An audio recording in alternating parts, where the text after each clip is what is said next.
નમસ્કાર, YNN ન્યૂઝમાં આપનું સ્વાગત છે।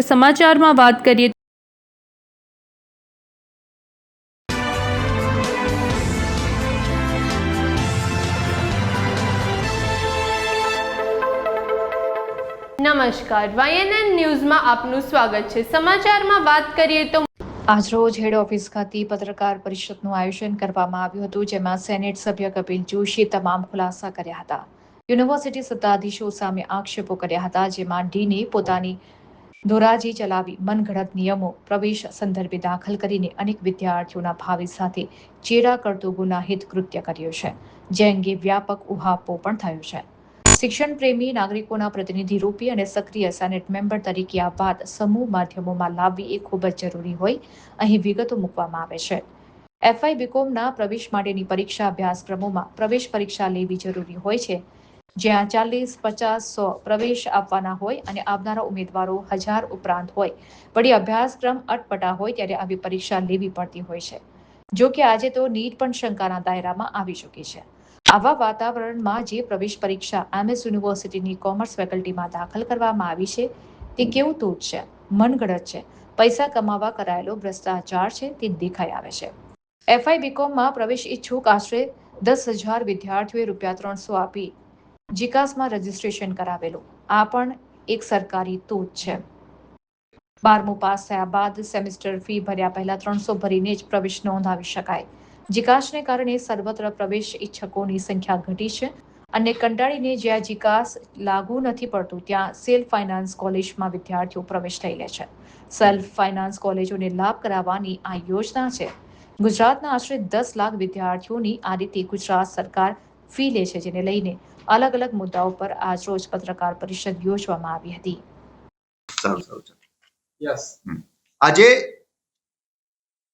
પ્રેસ વાર્તાનું આયોજન કરવામાં આવ્યું છે અને એના જે મુખ્ય મુદ્દાઓ છે કે હાલમાં જે બીકોમની અંદર પ્રથમ પ્રવેશની અંદર જે કૌભાંડ થયું છે, 20 લાખ રૂપિયાનું ગેરકાયદેસર ઉઘરાણું આ યુનિવર્સિટીના કોમર્સ ફેકલ્ટીના પ્રોફેસર પ્રજ્ઞેશ શાહે પોતાની આપખુદિશાહીથી જે એન્ટ્રન્સ એક્ઝામનું જે તૂત નાખ્યું છે, એમાં જે એને લાખો રૂપિયાની જે કમાણી કરી છે એ ગેરકાયદેસર છે।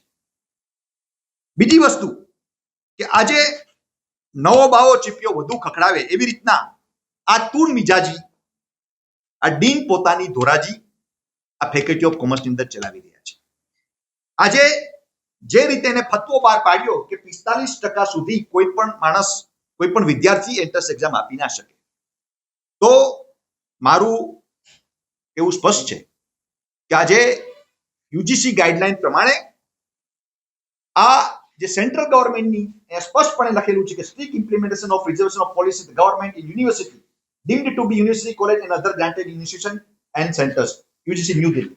આમાં એ લોકોએ સ્પષ્ટ લખ્યું છે કે કોઈ પણ શેડ્યુલ કાસ્ટ અને શેડ્યુલ ટ્રાઇબ માટે કોઈ પણ જાતનું કટ ઓફ પર્સન્ટેજ હોતું નથી।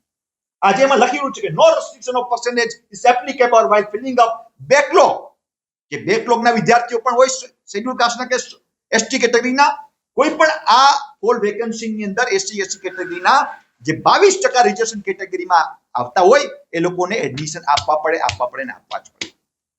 તો આ સરેઆમ યુજીસીના ગાઈડલાઈનનો અને ગુજરાત ગવર્મેન્ટનો સરેઆમ ભંગ થયો છે। તો યુનિવર્સિટીના જે વાઇસ ચાન્સલર છે ભાણગે સાહેબ, હું એને કહેવા માંગુ છું કે સાહેબ તમે તો ભણગા ફૂટો છો કે હું તો આ યુનિવર્સિટી રૂલ્સ રેગ્યુલેશનથી ચલાવું છું, કાયદાથી ચલાવું છું, આ એક્ટથી ચલાવું છું। તો આ જે ડીન છે પ્રોફેસર પ્રજ્ઞેશ શાહ, તો એની સામે તમે પગલા ભરશો? એને સરેઆમ યુજીસીના ગાઈડલાઈનનું હત્યા કરી છે, ગુજરાત ગવર્મેન્ટના કાયદાનું પણ હત્યા કરેલી છે। તો તમે કાયદાની મોટી મોટી ડંફાસો મારો છો, તો કેમ આ પ્રજ્ઞેશ શાહ જેવા વ્હાઇટ કલર ગુંડાઓને બચાવી રહ્યા છો?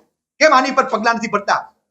અમારી માંગ એક જ છે કે એક પણ શેડ્યુલ કાસ્ટ, શેડ્યુલ ટ્રાઇબના વિદ્યાર્થીઓને એડમિશનથી વંચિત ના રહેવા જોઈએ અને 35% પણ એને એડમિશન મળવું જોઈએ। આ હું નથી કહેતો, આ યુજીસીની ગાઈડલાઈન કહે છે, આ ગુજરાત ગવર્મેન્ટનો કાયદો કહે છે। અને જે પણ એક સબ્જેક્ટમાં ફેલ થયેલા છે વિદ્યાર્થીઓ, એ લોકો એક્ઝામમાં પાસ થયા છે, એવા વિદ્યાર્થીઓની પણ જીકાસની અંદર એની એક્ઝામ તમે એન્ટ્રન્સ લ્યો કે ના લ્યો એ આખી વસ્તુ અલગ છે, પણ એવા બધા વિદ્યાર્થીઓને આ એફઆઈ બીકોમની અંદર પ્રવેશ મળવો જોઈએ એવી અમારી માંગ છે। અને ના મળે તો આવનારા દિવસોમાં ન છૂટકે અમારે યુજીસીને કે ગુજરાત ગવર્મેન્ટને રજૂઆત કરવી પડશે. કોઈ પણ schedule caste schedule tribe FY BCom થી વંચિત ના રહેવો જોઈએ. સીટો ખાલી છે, છેલ્લા 15 વર્ષથી આ સીટો ખાલી રહે છે, તો આ સીટો પણ ખાલી છે.